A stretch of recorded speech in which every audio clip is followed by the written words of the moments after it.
recording भाई उजाला music Raghopur सक्रिय पेपर देवैला गेल रहिए कॉलेज ओही जगलै मुलाकात कन खिदबा के हमरा बोलल कहू केले का मीठी मीठी बात गे मैयो तंग करै छो उ छोड़िया फोन करै छो गे मैयो तंग करै छो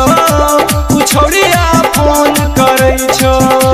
गे मैयो तंग करै छो सुखीपुर बाजार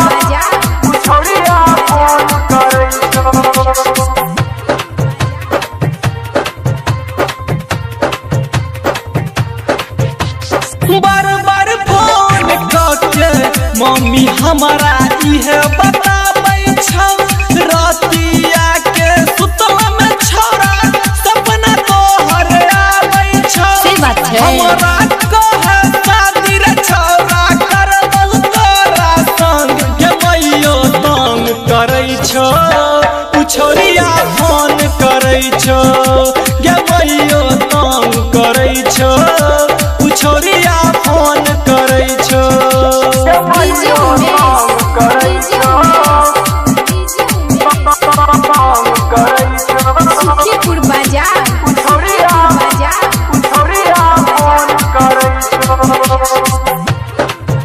रिकॉर्डिंग भाई उजाला म्यूजिक राघोपुर सक्रिय जहिया तो हम देखलौं तोरा तोरे सा दिल लगल रे हरदम तोहर याद अबैया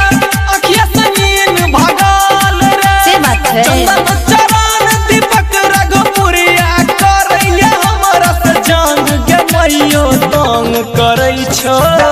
उ छोरिया फोन करै छौ गे मैयो तंग करै छौ उ छोरिया फोन करै छौ पेपर दबैला गेल रहिए कॉलेज ओही जगलै मुलाकात